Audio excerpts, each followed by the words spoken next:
ஒரு காலத்தில் ஒரு சிறிய கிராமத்தில் ஒரு கழுதையை வைத்திருந்த ஒரு விவசாயி வசித்து வந்தார். ஒரு காலத்தில் விடாமுயற்சியுடன் வேலை செய்த இந்த கழுதை வயதாகி பண்ணையில் அதிகம் பயன்படவில்லை. இதை உணர்ந்த விவசாயி திறந்த வெளியில் மேய்ச்சலில் தனது நாட்களை கழிக்க அனுமதித்தார். ஒரு வெயில் நாளில் கழுதை புல்லை கவ்விக் கொண்டிருந்தபோது அது தடுமாறி ஆழமான குறுகிய கிணற்றில் விழுந்தது. சிக்கிக் கொண்டு தப்பிக்க முடியாமல் ஏழை கழுதை பயந்து துயரத்தில் சத்தமாக அழத் தொடங்கியது. கிட்டத்தட்ட 1 மணி நேரம் கழித்து விவசாயியின் பக்கத்து வீட்டுக்காரரான ஒரு வழிப்போக்கர் கழுதையின் அவநம்பிக்கையான அழுகையை கேட்டார். ஆர்வத்துடனும் கவலையுடனும் கிணற்றை நெருங்கி கழுதையை அடியில் பார்த்து அதிர்ச்சியடைந்தார். ஒரு கணம் கூட வீணாக்காமல் விவசாயிக்கு தகவல் தெரிவிக்க கிராமத்திற்கு விரைந்தார். செய்தியை கேட்டதும் விவசாயி விரைவாக தனது அண்டை வீட்டாரை அழைத்து சிக்கித் தவித்த கழுதையை மீட்க உதவி கேட்டார். அவர்கள் அனைவரும் கிணற்றுக்கு விரைந்தனர். அங்கு கழுதை பரிதாபமாகவும் உதவியற்றதாகவும் கண்களில் கண்ணீர் வழிந்தோடியும் காணப்பட்டது. அந்த குழு கழுதையை கிணற்றிலிருந்து வெளியே எடுக்க முடிந்த அனைத்தையும் முயற்சி செய்தனர். ஆனால் அவர்களின் முயற்சிகள் அனைத்தும் வீணானது. நாள் செல்ல செல்ல விரக்தியும் நடைமுறைத்தன்மையின் கலவையால் மூழ்கியிருந்த விவசாயி மனதை உடைக்கும் முடிவை எடுத்தார். கழுதை மிகவும் வயதானது, அதை மீட்பது சாத்தியமற்றது என்று அவர் முடிவு செய்தார். தனது முடிவுக்கு இணங்கி கழுதையை அடக்கம் செய்ய எண்ணி கிணற்றை மண்ணால் நிரப்புமாறு தனது அண்டை வீட்டாருக்கு அறிவுறுத்தினார். தயக்கத்துடன் அக்கம்பக்கத்தினர் மண்வெட்டிகளை எடுத்து கிணற்றில் மண்ணை எரியத் தொடங்கினர். மண்வெட்டி அவரை புதைக்கத் தொடங்கியதும் கழுதையின் இதயம் மேலும் மூழ்கியது. தனது எஜமானர் என்ன முடிவு செய்தார் என்பதை உணர்ந்த அவர் வேதனையில் சத்தமாக கத்தினார்.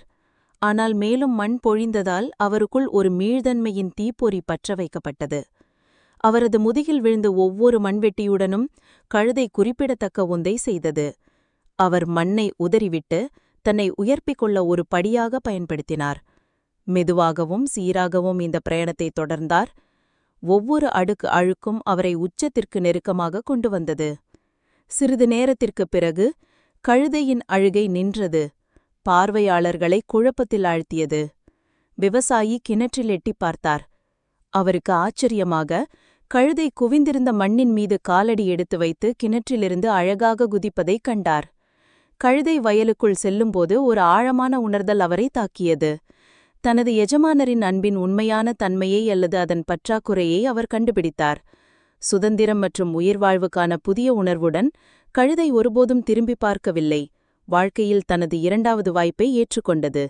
இந்த கதையின் தார்மீக கருத்து என்னவென்றால், நீங்கள் எப்படி நடந்து கொள்கிறீர்கள் என்பதைப் பொறுத்து கடினமான காலங்கள் உங்களை தடுத்து நிறுத்தலாம் அல்லது வளர உதவலாம். கதையில் கழுதை ஒரு ஆழமான கிணற்றில் விழுந்து மண்ணால் புதைக்கப்பட வேண்டியிருந்தது. விட்டுக் கொடுக்காம கழுதை மண்ணை அசைத்து அதன் மீது காலடி எடுத்து வைத்து தன்னை உயர்த்திக் கொள்ள தேர்ந்தெடுத்தது.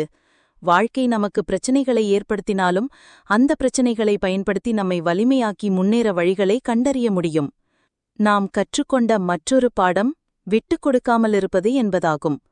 கழுதை அங்கே உட்கார்ந்து யாரும் தன்னை காப்பாற்றுவதற்காக காத்திருக்கவில்லை. யாராலும் உதவ முடியாது என்று கண்டபோது விஷயங்களை தனது கைகளில் எடுத்துக்கொண்டு தனக்கே ஒரு வழியை கண்டுபிடித்தது. சில நேரங்களில் விஷயங்கள் நம்பிக்கையற்றதாக தோன்றினாலும் நாம் நம்மை நம்பி ட்ரை செய்ய வேண்டும் என்பதை இது நமக்கு கற்றுத்தருகிறது. இந்த கதை நமக்கு சுயமதிப்பை பற்றியும் கற்றுத்தருகிறது. கழுதை வயதானது மற்றும் இனி பயனுள்ளது இல்லை என்று விவசாயி நினைத்தான். ஆனால் கழுதை தான் இன்னும் வலிமையானதும் திறமையானதும் இருப்பதை காட்டியது.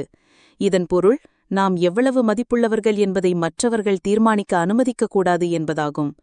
யாராவது நம்மீது நம்பிக்கை இழந்தாலும் நாம் நம்மை நாமே நம்புவதன் மூலமும் ஒருபோதும் கைவிடாமல் இருப்பதன் மூலமும் நம் மதிப்பை நிரூபிக்க முடியும். சவால்களை எதிர்கொள்ளும்போது நேர்மறையாகவும் வலிமையாகவும் இருக்க இந்த கதை நமக்கு சொல்கிறது. மக்கள் நம்மீது நம்பிக்கை இழந்தாலும் பிரச்சனைகள் மிகவும் பெரியதாக தோன்றினாலும் அவற்றை தாண்டி உயர நாம் எப்போதும் ஒரு வழியை கண்டறிய முடியும். உறுதியாக இருந்து தடைகளை வாய்ப்புகளாக பயன்படுத்துவதன் மூலம் நாம் வாழ்க்கையில் வெற்றி பெற முடியும்.